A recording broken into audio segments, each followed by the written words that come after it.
Hey everybody, a funny question sort of got my attention or got my mind thinking this past week. I was asking myself, who, if I had to pick, who would be my favorite two church theologians, right? Or who would be my favorite two martyrs, or who would be my favorite two evangelists, or who would be my favorite two, I don't know, consecrated religious, or saintly moms and dads, right? Mothers and fathers.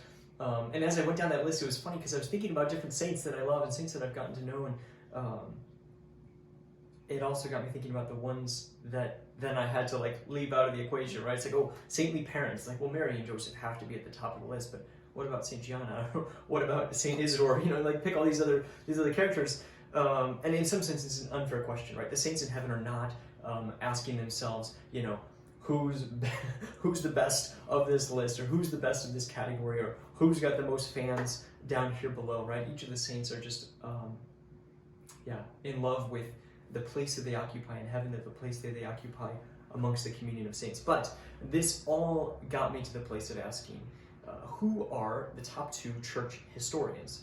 Not necessarily saints, let's say, or canonized saints, but who are the ones that passed on to us the stories of these great members of Christ's kingdom? How do we get to know the saints? Yes, of course, occasionally we will hear about them in sermons, or maybe prayers or litanies, or things remind us of a particular saint. But it's the historians, the humble work of writing down what happened in history and kind of putting stories on paper that communicates to us the character, the culture, the surrounding details, the lives and deaths of these great holy men and women, right? So praise God for those for those characters that work in history, and how much we appreciate what they've done, what they've given to us. But there's two, maybe three figures in church history that stand out above the rest when it comes to passing on to us the history of the church. The first and the earliest is Eusebius of Caesarea, not to be confused with the martyr Saint Eusebius. Eusebius of Caesarea is not canonized. In many ways, he was sort of caught up in some of the heretical controversies of his day, and he sort of tended back and forth, right? So he's not necessarily the most heroic or valiant or faithful character amongst the rest, but he carefully recorded for us many of the saints, the popes, the bishops, the characters, the ups and downs of the first 3 centuries of the church.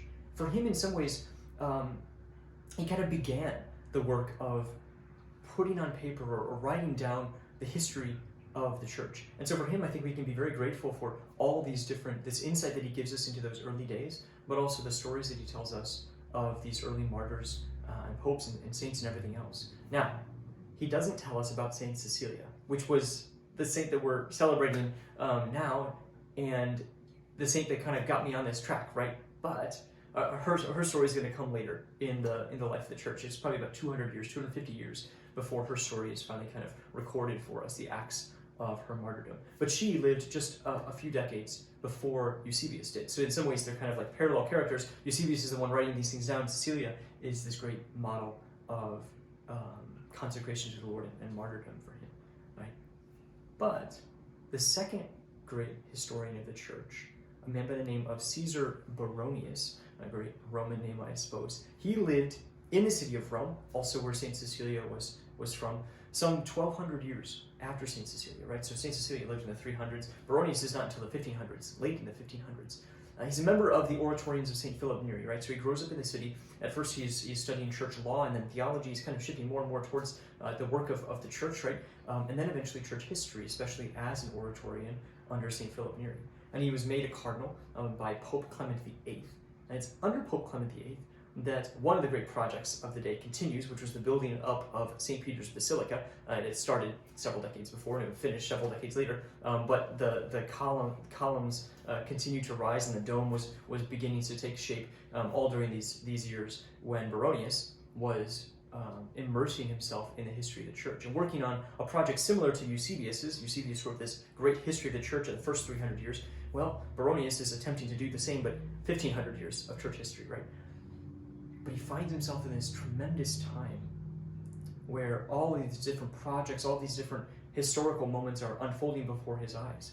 He finds himself at the tomb of Saint Cecilia. Pope Clement VIII was attempting to sort of revive the stories of some of these these beautiful Roman saints. In some cases, bringing their bodies or their relics back into the eternal city where they had been dispersed in different places. He's bringing them all back together so that Rome could be this place of remembering these great heroic martyrs. Saint Cecilia being one of them. And so it is that Baronius finds himself at the place when they're opening the tomb of Saint Cecilia.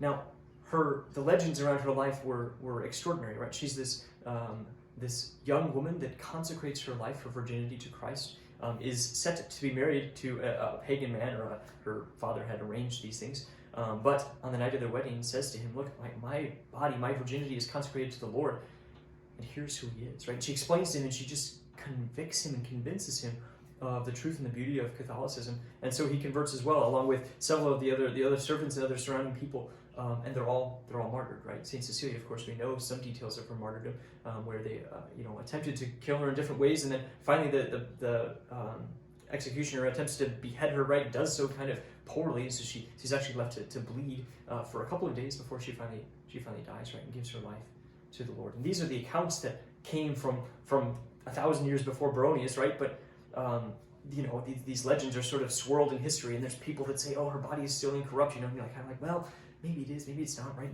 There is Baronius, the great church historian. He's standing at the grave of Saint Cecilia, and they carefully open the tomb, and they find nearby the bodies of her husband and these other people that were martyred.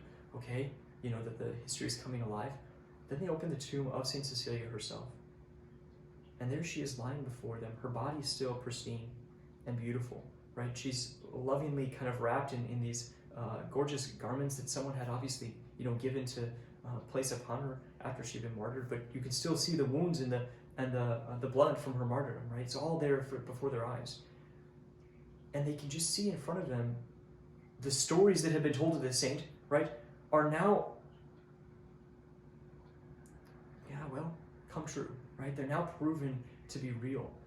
This great story of the saint is now lying before them, right? Her martyred body, and the beauty of someone who has given their life totally to the Lord, right? And this indication in her incorruptibility, right? And the fact that her body is still preserved, this beautiful indication from the Lord that He has more in mind than just this life, right? And that the saints are in some way a glimpse into that. Now, Baronius would write this all in his great, magnum opus, right? This great multi-volume work of church history. He would record the details of this day and put them down as best he possibly could. But I think someone that actually better puts it down, that better sort of reminds us of the beauty of the saints, is another person that was standing nearby that day. And it was a sculptor, a great sculptor of that age, was Stefano Maderno. Now, probably his brother Carlo Maderno was the one who built those fountains for St. Peter's Basilica, right? The ones out inside the square. So you can imagine this is all kind of connected together. But Stefano is standing there next to Baronius and these other characters that were opening St. Cecilia's tomb. And he decides to try to sculpt what he sees. And I'll put the picture up in the video, but it's just a beautiful depiction capturing for us what he saw that day. And I think it captures for us something of just the sublime beauty of the saints. The fact that we can have an actual relationship with them, right? These great historians sort of live out that faith of the church that says these saints are still alive. And you can tell their stories, you can listen to them, but you can also get to know them as a person who still lives, who lives with God, right?